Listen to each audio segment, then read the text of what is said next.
mga senators, kay Senator Ping Lacson, kay Senator Pangilinan at ilan pang tumatayo na ako naman ay sang-ayon din sa kanilang paninindigan.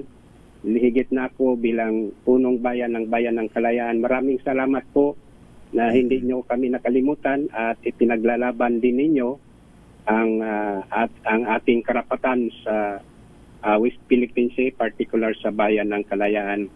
At sa ating mga tagapakinig, nais po namin ipabatid sa inyo, baka hindi po ninyo hindi kayo aware, mayroon pong nag-iisang bayan sa West Philippine Sea na sakop ng probinsya ng Palawan. Ito po ay ang Bayan ng Kalayaan at mayroon po tayong community doon sa bayan na ito. Ito ay yung Barangay Pag-asa.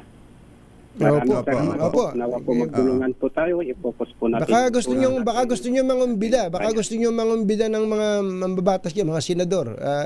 Go ahead po. Yes po.